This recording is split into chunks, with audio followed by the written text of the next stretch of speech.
Here's something I get asked pretty regularly. We have both a product manager and a product owner, and we're not sure we need both. What's the difference and does it matter?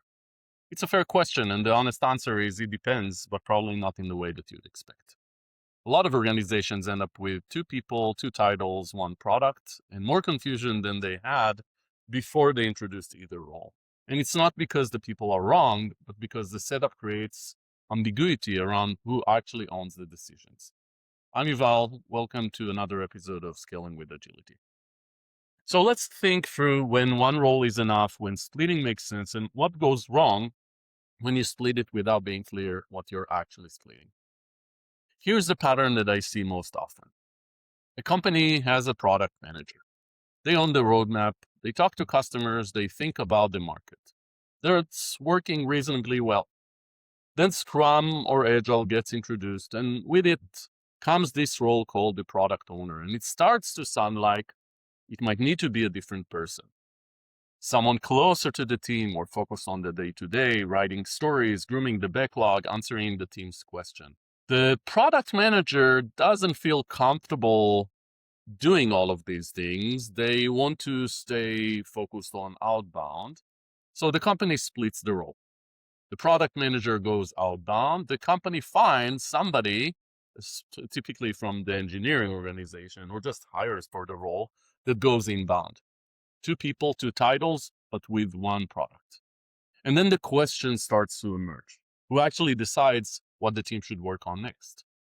What if there is a conflict between the longer term roadmap direction and what's being asked of the team day to day? Who sorts that out?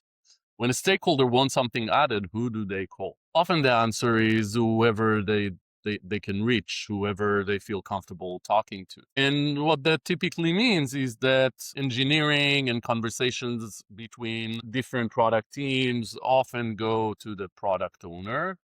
And requests from the market, from customers go through the product manager, which creates two paths into the team. This approach, where the product direction starts getting driven by two people, can work if these people are really in tune, are aligned on the goal, on the strategy for the product. But it's often starting as a misunderstanding. But more often than not, this creates more confusion than clarity. There's a misunderstanding that's at the root of a lot of this, and I want to call it out. When we say product ownership, the accountability that Scrum describes, that doesn't mean doing all of the work that I talked about earlier. It doesn't mean doing all of the inbound or team-facing work yourself. It doesn't mean writing every story or being available to the team day in and day out. It just means being accountable for the value that the team creates, owning the outcome. Hey, owning is even in the name, yet we see a lot of product owners that don't really own anything other than the backlog of stories. That's not what product ownership is about. If you have a capable team, they can handle a lot of the breakdown work, the day-to-day themselves. They can figure out how to slice a feature, to write acceptance criteria, to think through sequencing and dependencies. That's what a good product team does. The product person's job is to make sure the team is building the right thing and the direction is clear, not to do the team's job for them. So a lot of the resistance product managers have to taking on product ownership roles, the worry that it means become a full-time backlog administrator, is based on a version of product ownership that isn't really what it needs to be. The accountability is real. The day-to-day workload doesn't have to. Here where this gets expensive.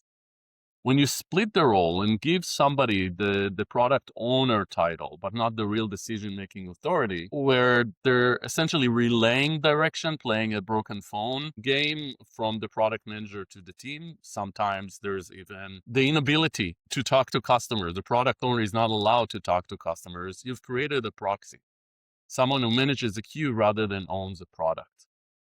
And the teams pick up on this pretty quickly. They learn that the real decision happens somewhere else. So it starts to be a charade, a theater around the Scrum, practices and the product owner. And the real conversations start to happen through escalations to product managers. And that's not a reflection on the person in the role. It's a structural problem. The title implies ownership, but the setup that most organizations come up with doesn't support it. And in that gap, we start to see friction that shows up as escalations, misalignment in a team that doesn't have one source of truth. For one product, one team, there are really two setups that I've seen work well. The first is one person who genuinely owns the whole thing. The product manager was empowered to own the product, market, roadmap, the relationship with the team. They don't have to be in every stand-up or answer every technical question, but they're the person that the team looks to for direction. And they have the authority to make the direction stick. Most good product managers can do this well if the organization actually gives them the space to. The second is a genuine split, an honest one. If you have somebody focused on outbound and somebody focused on inbound, let's be clear that the outbound person owns the product direction and that the inbound person is supporting execution, helping the team move quickly, keeping things clear at the team level. It's a valuable role. Just don't give it a title that indicates ownership, not ownership of the product. It implies something that the role doesn't have. It creates, a dissonance. A simple way to test where you are is to ask yourself, can the person who's supposed to own your product say no to a feature request without needing to escalate? If not, it's worth looking at what's getting in the way.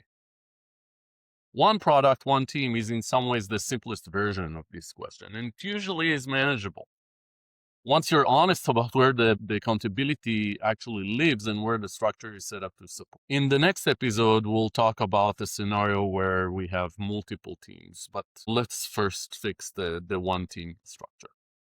If you're working on figuring out product topology in your organization, I'm happy to have a conversation to hear how you're thinking through it and see if I can help you get some clarity. Hope this was useful and thank you for tuning in. Hope this was useful. Yuval out.